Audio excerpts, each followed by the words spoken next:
At makakasama na po natin sa ating linya ng telepono, NDRRMC Executive Director Benito Ramos. Magandang gabi po muli, Yusek Ramos.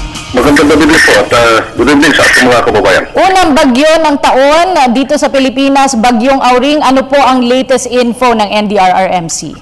Okay, ang latest info natin dito ay nagbaha na sa tatlong munisipyo ng Zamboanga del Norte at saka dito sa City of Dipolog. So, tatlong close traffic ito. Puro bridge ito. Yasan Dicayo Bridge sa Katipunan, Zamboanga del Norte. Tiangan Bridge ng Rojas, Zamboanga del Norte. At saka yung Barangay Kalikan. Steel Bridge ito sa Pinyan, Zamboanga del Norte, hindi madaanan dahil sira ito. So, dito naman sa Dipolog City, umapaw yung Lubugan River dito sa Barangay San Jose. Kaya meron families na 90 lumikas. So far, wala naman tayong reported casualties sa oras na ito. Yusek Ramos, hindi pa nga po nakaka-recover itong ilan sa lugar sa Mindanao matapos itong pagsalanta noong nakarang taon nitong si Bagyong Pablo at Quinta, at ngayon nga po ito na naman pong si Auring. Ilan na po ba overall ang estimated na apektado nitong mga sunod-sunod na pagbabagyo at pagbaha dun sa mga lugar na sa Mindanao at Visayas? Hindi ko ma-memorize.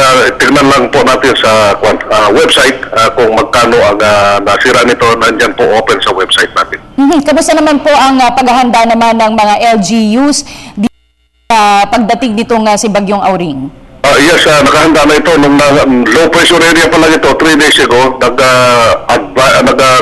nagpabala na tayo sa ating mga kababayan, lalo na dito sa Kamindanawan dahil yan ang tinutumbok niya. So tama itong pag-asa. Ang tumbok niya yung Surigao del Sur, Agusan del Sur, Bukidnon, Misamis Oriental, at saka itong Zamboanga del Norte. Nahagip niya ito yung southern tip ng Negros. Nakapaganda rin yung ating mga LGUs nito. At ngayon, papunta na doon sa Palawan, ay naabisoan na naman natin itong Palawan Provincial Disaster Risk Reduction Management Office.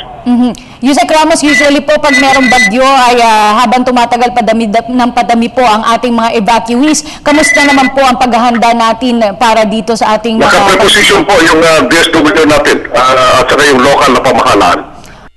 Lang po sa taong bayan dito sa pinakabagong bagyo na dumating sa ating bansa, especially po dun sa mga apektadong lugar.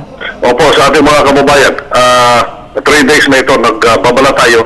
So aware po tayo na mayroon masamang panahon at lahat ng pantalan dito po sa Western Mindanao hanggang dyan sa Palawan ay kinansel na muna yung pantalan operations ng Coast Guard para maiwasan natin ang disgrasya.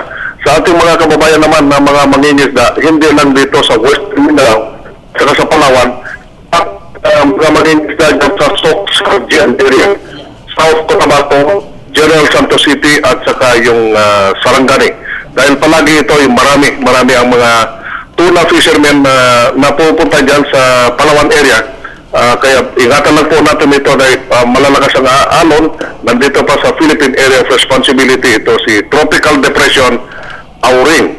So inaasahan natin ito na ngayong bukas na maaga maglandfall dyan sa Southern Palawan at inaasahan na tomorrow afternoon ay lalabas na sa Philippine Area of Responsibility. Ingatan lang po natin itong mga lugar na landslide prone area, yung flood prone area, sa munisipyo ng Nara, Palawan.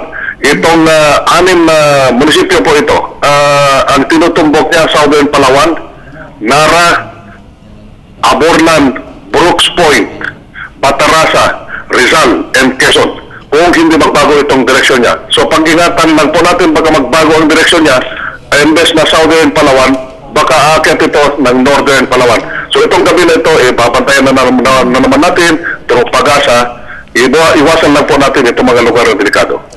Ang NDRRMC Executive Director Benito Ramos, maraming salamat po sa inyo at magandang gabi. Maraming salamat, magandang gabi.